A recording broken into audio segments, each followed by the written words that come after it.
بسم اللہ الرحمن الرحیم۔ السلام علیکم۔ مصر کے ایک شہر سلحقی میں ایک نوجوان اپنے سپاہیوں کے ساتھ جنگل میں شکار کھیلنے کے لیے چلا گیا۔ اس نوجوان کو شکار کھیلنا بہت پسند تھا۔ وہ نوجوان شکار کرنے میں اتنا ماہر تھا کہ اڑتے ہوئے پرندے کے سیدھے دل میں تیر اتار سکتا تھا اور اسی وقت اپنے شکار کو حاصل کر سکتا تھا۔ اس نوجوان کا نام منصور تھا اور وہ ایک ذمہ دار کا بیٹا تھا۔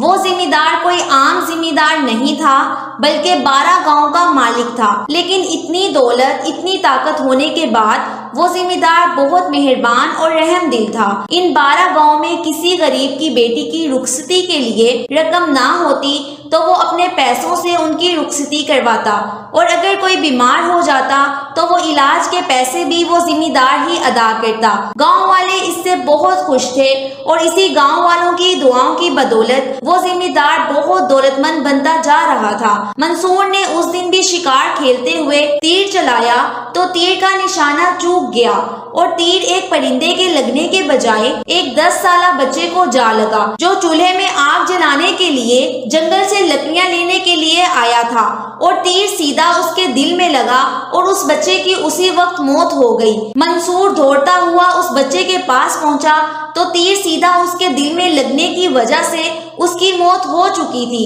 یہ دیکھ کر منصور کو بہت افسوس ہوا اور اس نے اپنے سپاہیوں کو حکم دیا کہ جا کر معلوم کرو کہ یہ بچہ کہاں سے آیا، اس کے ماں باپ کون ہیں۔ سپاہی جنگل میں پھیل گئے اور تھوڑی دیر بعد آ کر بتایا، حضور جنگل کے قریب ایک گاؤں ہے جو کہ آپ کے بابا کی ملکیت میں نہیں آتا، یہ بچہ شاید اسی گاؤں میں سے آیا ہے۔ سپاہی نے کہا، حضور آپ ابھی یہاں رکیں، ہم اس بچے کو خفیہ طور پر اس گاؤں میں چھوڑ کر آتے ہیں تاکہ کسی کو نہ پتا چلے کہ اس بچے کی موت آپ کے تیر لگنے کی وجہ سے ہوئی ہے۔ یہ سن کر منصور نے اسی وقت اس بچے کو اپنی گود میں اٹھایا اور کہا، اسے گاؤں والے تو نہیں دیکھ رہے، اس بچے کے ماں باپ تو نہیں دیکھ رہے، لیکن میرا رب تو ضرور دیکھ رہا ہے۔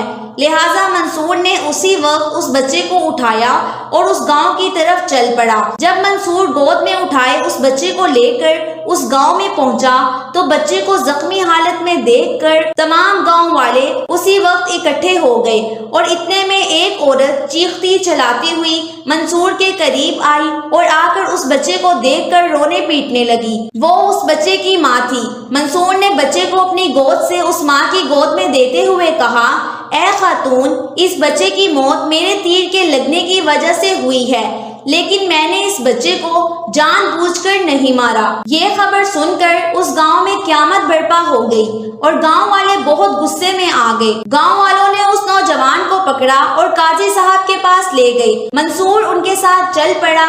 قاضی صاحب کی عدالت لگی ہوئی تھی۔ جب قاضی صاحب کے سامنے منصور کو پیش کیا گیا تو منصور نے اپنے گناہ کا اقرار کر لیا اور کہا، قاضی صاحب غلطی کی وجہ سے تیر اس بچے کو جا لگا اور میرے تیر کی وجہ سے ہی اس بچے کی موت ہو گئی، لہٰذا اس قتل کے جرم کی سزا بھگتنے کے لیے میں تیار ہوں۔ جب جرم کا اعتراف ہوا تو قاضی صاحب نے منصور کو سزائے موت کا حکم سنا دیا۔ قاضی صاحب کا فیصلہ سن کر اس بچے کے باپ نے کہا، قاضی صاحب اس جنگل میں شکار کھیلنے کے لیے ہم نے بہت دفعہ ان امیر زادوں کو منع کیا لیکن ہماری کسی نے نہیں سنی، لہٰذا میری درخواست ہے کہ اس نوجوان کو گاؤں کے چوراہے پر کھلے عام پھانسی دی جائے۔ قاضی صاحب نے دکھی باپ کی درخواست کو مسترد کرتے ہوئے کہا، یہ سلطان کی عدالت نہیں ہے کہ ایک مجرم کو چوراہے پر سزا دی جائے، لہٰذا اس کو سزا جیل میں ہی دی جائے گی۔ یہ سن کر منصور نے کہا، قاضی صاحب میری آپ سے درخواست ہے کہ اس بچے کے باپ کی درخواست کو منظور کیا جائے۔ یہ سن کر قاضی صاحب اور تمام گاؤں والے بڑے حیران ہو گئے کہ یہ عجیب نوجوان ہے، پہلے بچے کو قتل کرنے کے بعد خود ہی آ کر اپنے جرم کا اعتراف کر لیا اور اب گاؤں کے چوراہے پر پھانسی کی سزا بھگتنے کے لیے تیار ہو گیا ہے۔ لہٰذا قاضی صاحب نے مقتول بچے کے والد کی خواہش کے مطابق چند دن بعد ہی اسی گاؤں کے مرکز میں منصور کو پھانسی دینے کا حکم دیا۔ جب قاضی صاحب نے ذمہ دار کے بیٹے کو پھانسی کی سزا کا حکم دیا تو منصور کے سپاہی اسی وقت دوڑتے ہوئے ذمہ دار کے پاس گئے اور اسے بتایا، ذمہ دار صاحب، آپ کے بیٹے کے ہاتھوں ایک معصوم بچے کا قتل ہوا ہے اور اس گناہ کا اقرار شہزادے نے خود کر لیا ہے، جس کی وجہ سے قاضی صاحب نے منصور کو پھانسی کی سزا سنا دی ہے اور فلاں دن اس گاؤں کے چوراہے پر منصور کو سزائے موت دی جائے گی۔ سپاہی توقع کر رہے تھے کہ ذمہ دار بھی یہ خبر سن کر تڑپ اٹھے گا اور جا کر قاضی صاحب کو اپنے بیٹے کے خون کے بدلے قصاص پیش کرے گا یا کوئی اور طریقہ کھیل کر اپنے بیٹے کی جان بچائے گا۔ لیکن جب اس بات کی خبر ذمہ دار نے سنی تو اسے بہت افسوس ہوا، لیکن وہ سیدھا اپنے بیٹے کے پاس گیا اور اس سے کہا، اے بیٹے، بے شک آج میں اپنی طاقت اور دولت کو استعمال کر کے تمہاری جان تو بچا لوں گا۔ تم دنیا کی نظر میں تو زندہ رہو گے، لیکن تاریخ میں تم ہمیشہ ہمیشہ کے لیے مر جاؤ گے، لہٰذا کیا تم تاریخ میں زندہ رہنا چاہتے ہو یا پھر اس دنیا میں؟ تو منصور نے مسکراتے ہوئے کہا، بابا جان، میں ایسی زندگی چاہتا ہوں جس میں کبھی انسان کو موت نہ آئے۔ ذمہ دار نے اپنے بیٹے کا کندھا تھامتے ہوئے کہا، بیٹا، تم نے اس بچے کو جان بوجھ کر قتل نہیں کیا، لہٰذا اس کی موت کو تم ایک حادثہ سمجھو اور اپنی سزا کو شہادت سمجھو، اور اس کا رتبہ بہت بڑا ہوتا ہے۔ جب یہ بات ذمہ دار نے کہی تو یہ بات سن کر جیلر افسردہ ہونے لگا اور کہا کہ اتنی بڑی دولت کا مالک، جس کا اکلوتا بیٹا جس کو پھانسی ہونے والی ہو، اس باپ کے منہ سے ایسے الفاظ سننے کے لیے بہت بڑا جگر چاہیے۔ سپاہی بہت غمگین ہو گئے، لیکن ذمہ دار سینہ چوڑا کرتے ہوئے وہاں سے چلا گیا۔ وقت گزرتا رہا۔ پھانسی کے مقررہ دن سے تقریباً ایک دن پہلے جب جیلر صاحب جیل میں منصور کے پاس گئے اور اسے بتایا کہ صبح تمہیں گاؤں کے چوراہے پر تمام گاؤں والوں کے سامنے پھانسی پر لٹکا دیا جائے گا، لہٰذا اگر تمہاری کوئی آخری خواہش ہے تو وہ تم بتا سکتے ہو۔ جنرل کو منصور سے بہت لگاؤ ہو چکا تھا، وہ منصور کی اتنی دیانتداری اور بہادری سے متاثر ہوا، اگر اس کے اختیار میں ہوتا تو شاید وہ منصور کو معاف کر دیتا، لیکن جیلر صاحب بھی بہت مجبور تھے، لہٰذا اس نے منصور کو کہا کہ تم اپنی آخری خواہش بتاؤ۔ منصور نے کہا، میری ایک ہی آخری خواہش ہے کہ مجھے پھانسی سے ایک دن پہلے چھوڑ دیا جائے تاکہ میں اپنے کچھ فرائض پورے کر لوں۔ اگر میں وہ فرائض پورے نہ کر سکا تو میری موت تو ہو جائے گی، لیکن میری روح کبھی آزاد نہیں ہوگی۔ جیلر کو منصور پر بہت زیادہ بھروسہ تھا، اس نے منصور کو آزاد کر دیا اور کہا کہ کل صبح تم گاؤں کے چوراہے پر حاضر ہو جانا۔ اگلی صبح ہوئی، منصور کو گاؤں کے درمیان میں پھانسی دینے کے لیے پھانسی کا پھندا تیار کیا گیا۔ سارے گاؤں والے جمع تھے۔ قاضی صاحب نے جیلر سے پوچھا کہ منصور کہاں ہے، اسے زندان سے لے کر آؤ۔ تو جیلر نے کہا، حضور، منصور جا چکا ہے۔ جب یہ بات جیلر نے کہی تو قاضی صاحب اٹھ کھڑے ہوئے اور کہا، یہ تم کیا کہہ رہے ہو؟ تو جیلر نے کہا، حضور، میں نے منصور سے اس کی آخری خواہش پوچھی تو اس نے مجھ سے کہا کہ مجھے ایک دن کے لیے آزاد کر دیا جائے۔ میں نے چند اہم فرائض ادا کرنے ہیں، لہٰذا میں پھانسی کے وقت سے پہلے آ جاؤں گا۔ یہ سن کر قاضی صاحب نے کہا، تمہیں کیا لگتا ہے کہ وہ واپس آئے گا؟ تو جیلر نے کہا، حضور، جو انسان خود اپنی موت کی طرف ایک بار چل کر آیا تو اس انسان کو موت کیا ڈرا سکتی ہے، وہ ضرور آئے گا۔ قاضی صاحب نے کہا، اگر جیلر منصور واپس نہ آیا تو تمہیں اس کی جگہ پھانسی پر لٹکایا جائے گا۔ جیلر نے مسکراتے ہوئے کہا، حضور، جو آپ کو مناسب لگے۔ پھانسی کا وقت ہو گیا تو گاؤں والے انتظار کرنے لگے۔ اس مقتول بچے کا باپ اور ماں بھی اس بات کا انتظار کرنے لگے کہ کب قاتل آئے گا، کب اس کو سزا ملے گی۔